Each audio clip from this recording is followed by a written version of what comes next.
Hey guys, welcome back to the channel. I've mentioned before in one of the previous videos that if you see me doing crazy stuff painting with unorthodox methods, it's definitely with this bunch of mad creatives. Do check out the channels in the description below. So, the last round was painting with feathers, and today's challenge is to paint a self-portrait in surrealism with leaves. Yes, you heard that right, with leaves. I can barely paint with a brush, so this is definitely quite a challenge, but I had a lot of fun constructing my own portrait in my mind. I decided to go for a back one because I cannot draw faces. Everything comes up perpetually constipated, and my vanity can't handle that. Since this is a self-portrait, I've decided to model my own back, simply because it kind of defeats the whole purpose of painting a random person's back, and I've also got a little signature trademark somewhere on the back of my shoulders. I always have fun with surrealist pieces because I could build this little world of my own, adding symbols that I feel represents certain traits or carries a personal meaning to me. I've always associated with the dragon. For one, it's my animal zodiac and it's been implanted in my head since I was a child. So both of my grandmothers are also dragons. Those under the signs are thought to be stubborn, passionate, domineering, loyal, fiery, and confident. The list goes on, but one can imagine when two dragon mother-in-laws butt heads. It is a war zone, and a scorching one indeed. So here's a little backstory. I find it quite amusing now that I think about it. Okay, this is way before Game of Thrones has even existed. Forget about Khaleesi and her Targaryen house.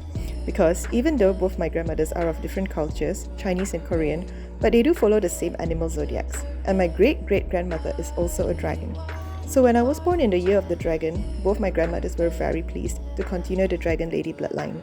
Cause as a woman, if we marry, we don't carry the legacy of our family names. They would call me Long Loi and Yong Tao, both translates to dragon girl or dragon daughter, like a pet name for me. Correction, a mythical pet name. I remember whenever I was feeling down, my grandmother would come up to me and say, "Don't be sad, you've got dragon blood in you. Nothing is impossible."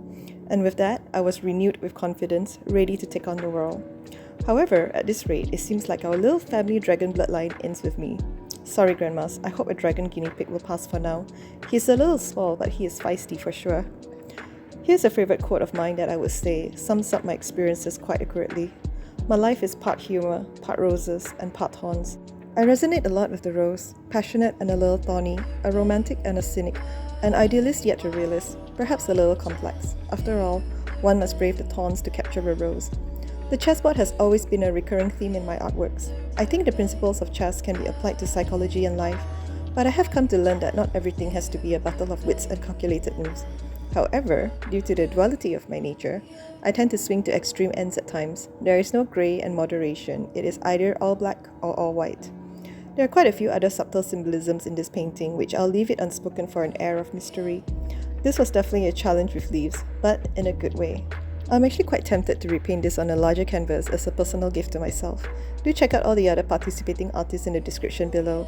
Thanks for joining us and see you again soon. Bye! She is a Spanish señorita. Her eyes are green and her heart is gold. You have a vision, you'd like to meet her, and so you're walking down that road to the sea.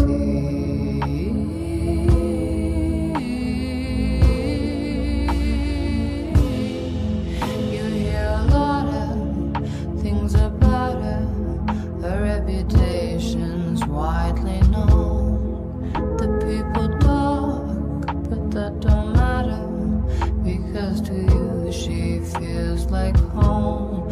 You feel free.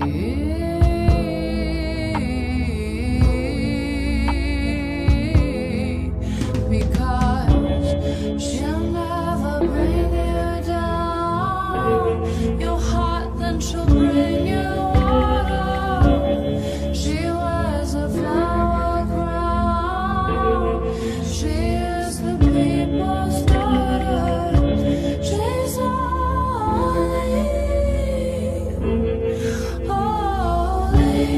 Maria's prayer, the dragon slayer. She's fighting fire by the sea. She is a spy.